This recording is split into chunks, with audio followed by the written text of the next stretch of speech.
Buenos días, profesora. A mí, la alumna Valeria Figueroa, me tocó el tema de la ley de las 12 tablas. ¿Qué son las 12 tablas? Bueno, las 12 tablas son el cuerpo normativo más conocido y probablemente el más importante del derecho de la antigua Roma. Vamos a analizar a continuación su creación y también las leyes de cada tabla. La creación de la ley de las 12 tablas fue para poner en escrito en plena República Romana de una forma legal y jurídica un antiguo derecho consuetudinario ya existente en tiempos pasados para la convivencia entre patricios y plebeyos, pues eran los esclavos y los de la clase media alta, y en estas leyes de las 12 tablas se igualan sus derechos a propuesta de Terentilo Arsa sobre el año 462 a.C., siendo la primera ley de derecho público y privado del que se tenga noticia. Su aprobación significó para los plebeyos una doble ventaja. En primer lugar, lograron que el derecho fuera de conocimiento público, pues hasta ese entonces eran imprecisas y los patricios las interpretaban como ellos querían, como un capricho, pues ellos siempre eran los que mandaban y los plebeyos eran los que ni siquiera se conformaban con ser ciudadanos de la sociedad, de Roma. La ley de las 12 tablas fue un texto legal que contenía normas para regular la convivencia en el pueblo romano. También recibió el nombre de la ley de Decemviral. Las tablas originales no pudieron conservarse en la actualidad, ya que en el año 390 a.C. desaparecieron por una invasión de los galos que provocó la destrucción del saqueo que sufrió Roma, y que por algún motivo no se reprodujeron con posterioridad. Al parecer, esta última teoría estaría apoyada por abundantes historiadores que hacen referencia a los autores antiguos. Otro de los logros de las 12 tablas fue sin duda el hecho de haber logrado separar por primera vez en la historia universal las reglas jurídicas de las reglas religiosas. Además, se alcanzó la precisión normativa de forma precisa y clara, sin ambigüedades, adornos ni detalles irrelevantes. Aquí vemos también sus características. Su característica número uno recoge las antigüedades instituciones del derecho, las positiviza y les imprime una filosofía definida. Es el primer intento dentro de nuestra tradición jurídica de contar con una codificación de las normas legales. La publicación de la norma legal garantiza la idea moderna de seguridad jurídica. La presunta aprobación de la norma mediante la consulta popular nos da la noción de la democracia participativa. El derecho arcaico entre los romanos no reconoce capacidad jurídica entre los romanos y se refleja de manera especial en las 12 tablas, que es el antecedente jurídico más remoto. Se tipifica al parricidio como el mayor delito y consiste en el asesinato del pater family o de un familiar próximo, que eran los jefes de familia. Las reglas relativas a los atentados contra la propiedad tienen rasgos muy arcaicos. ¿Cuáles son las leyes dentro de estas 12 tablas? La tabla número uno contendría el derecho procesal civil de la citación en juicio. El que sea llamado a juicio vaya al instante. Si no quiere ir, tome testigos y preséntelo.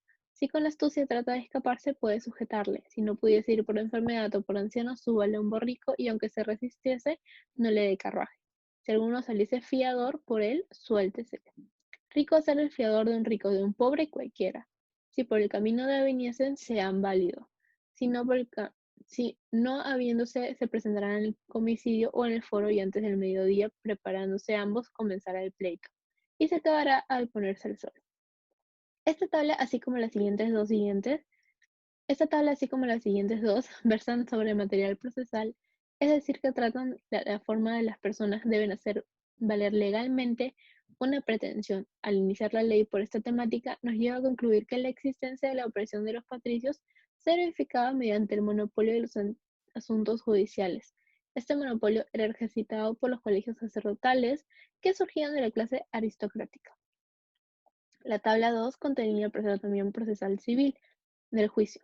Se le cita para cierto día y por enfermedad, voto, ausencia, por causa de república o por obsequiar a un huésped, tanto un juez, árbitro como reo no pudiese asistir, se defiere el juicio. El que quisiera denunciar a un testigo ha de presentarse 3 veces en el decurso de 27 días en su casa. Si alguno matare al que robare de noche, sea bien muerto. Si se cometiese el robo de día y se aprendiese en el mismo acto, azótele y redúzcale la esclavitud a quien le robó. En esta tabla encontramos la posibilidad de postergar la fecha señalada para el juicio cuando el juez, árbitro o cualquiera de las partes se encuentran imposibilitadas por una enfermedad. Igualmente, existe una prescripción sobre la convocatoria de los testigos que eran citados a viva voz delante de las puertas para el tercer día del mercado, que se celebraba cada 9 días. Esta tabla deja ver en claro impulso privado de la acción civil, que se caracteriza por la presencia activa de la parte demandante sin la intervención del Estado de forma directa, como ocurre en tiempos actuales.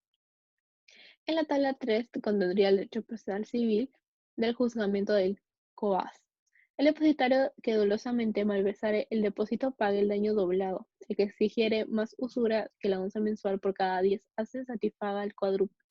Los extranjeros no pueden adquirir usucapión. El que compensare una deuda o fuere condenado por sentencia judicial se le dará 30 días de término para pagar. Esta tabla consagra el principio de la responsabilidad personal por la deuda, de modo que falta de un patricio que responda a una obligación se faculta al acreedor para disponer de la persona del deudor, al punto de disponer de él como si fuera una cosa, facultándose a su acreedor para venderlo como esclavo, lo cual produciría una máxima capitis de minuto en la persona del deudor, a partir de lo cual deja de ser una persona para convertirse en una cosa. En la tabla 4 de la patria potestad contendría el derecho de familia y sucesiones. Mata al padre el momento en el que hijo le naciere monstruoso. Sobre hijos legítimos tenga el derecho de la vida y muerte y facultad de venderlos. Si el padre bendice 3 veces al hijo, que esté libre respecto a aquel. Aquí hablamos también que, como el padre de familia era el jefe, podía, si más bien el niño no nacía de forma humana, no se consideraba como ciudadano y le daba la oportunidad al pater familia de quitar con su vida. Esta tabla trata sobre la patria potestad, facultad del padre eliminar al hijo monstruoso. Sin embargo, es necesario notar la definición que sobre el particular encontramos en el digesto, entendiéndose como tal al que carece de forma humana. También encontramos esta tabla consagrada de Ius Vitale et Necis de Pater familiar, considerado como la facultad de disponer la vida y muerte de los filius famili, pudiendo darlos como en optación y venderlos como esclavos. En la tabla 5 de las herencias y tutelas contendría derecho de familia y sucesiones. Las disposiciones del padre de familia sobre su patrimonio y la tutela de sus hijos sean tenidas por ley. Si muere intestado, a quien no tiene herederos suyos, herede el agnado más próximo, y si agnados no tuviera sucederlos los gentiles. Si el libero muriese intestado y sin herederos suyos, le sobreviviese el patrón o a los hijos de éste, los bienes de la familia del liberto pasen a la del patrón.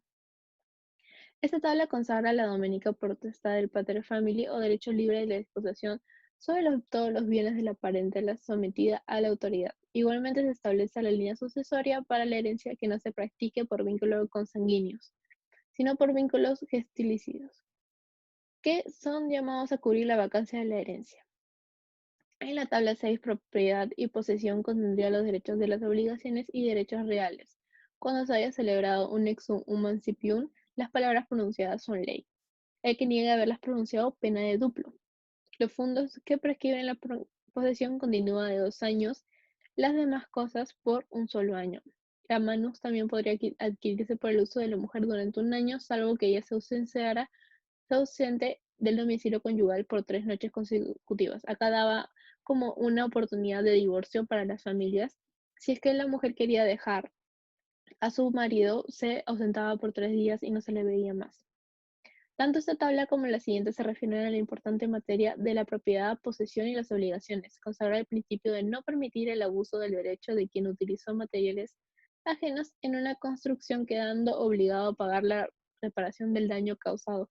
Otra cosa de que trata es la adquisición de la propiedad. En este caso solo se acepta como propio aquello cuyo precio se ha cancelado en su integridad sin importar la detención del bien, pues en todo caso sería propiedad de quien lo usa cuando se pague en totalidad el precio. Antes de esto existe un usufructo, pero no la propiedad. La tabla 7, edificios y campos, contendría el derecho de obligaciones y derechos reales. Entre edificios continuos debe dejarse a la circulación un espacio libre de 2 pies y medio. Si alguien construye un cerco divisorio, no debe excederse del límite. Si lo construye a piedra suelta, deja un pie. Si una casa, de 2 pies. Esta tabla se refiere más bien cómo se vivía en convivencia con otras personas y tenían unas reglas de espacio entre sus casas. Esta tabla reglamenta relaciones de vecindad. Los fragmentos reconstruidos nos dan algunos detalles sugestivos de lo que fue la vida en la ciudad. Es necesario destacar que en esta concepción antigua ya aparece la idea de servidumbre, que no es otra que un derecho sobre los bienes ajenos. También aparece una noción clara de lo que es dominio público al señalar la dimensión de la sección viral. En la tabla 8, los delitos contendría el derecho penal de esa época. Aquel que cause daño de una parte del cuerpo de una otra aquel aquel que cause daño en la parte del cuerpo de alguna persona y no sea posible llegar a un acuerdo, será castigado un daño igual que a lo que ha causado. Es como un ojo por ojo, diente por diente.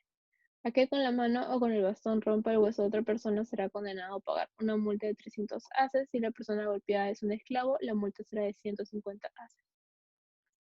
Para los romanos los delitos eran públicos o privados. Los primeros solo comprendían a la sedición y el parricidio, en tanto como los delitos privados se entendía a todos los demás. Estos eran perseguidos a distancia de parte y el Estado no intervenía en este tipo de acciones, sino como un árbitro. En la tabla 9, el derecho público contendría el derecho penal de la época, que no se dictaran leyes de privilegio sobre tal o cual la persona en particular, que los comicios por centurias son la única autoridad con facultades para conocer el asunto pena capital contra un ciudadano romano. Los romanos introdujeron la división entre derecho público y derecho privado. Es indudable que en esta división es anterior a las 12 tablas, pues en estos fragmentos están perfectamente delimitados con esta concepción al referirse a conocidas instituciones de jus publicum y las que están asociadas al gobierno y la administración de la justicia. En la tabla 10, derecho sagrado, dentro de la ciudad que no se inmune ni infiere cadáver alguno. Las pompas fúnebres deben ser hechas de sobriedad, las mujeres no deben rasgarse las mejillas ni arrojar gritos inmoderados en los entierros. Esta tabla más bien daba cuando un ciudadano moría.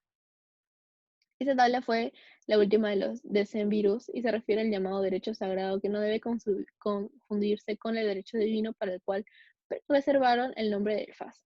Puede apreciarse que en el jure sacro parte del derecho público, pero no es en sí un derecho religioso, sino una palabra sacro que traduce como honrar, consagrar, inmortalizar y se refiere a los muertos. En la tabla 11 se desconoce el contenido de esta tabla. Se dice que en ella se consignaba la prohibición del matrimonio entre patricios y plebeyos. Cicerón dice que su tratado de la República, que las dos últimas tablas contenían disposiciones inicuas, refiriéndose a una undécima sobre todo.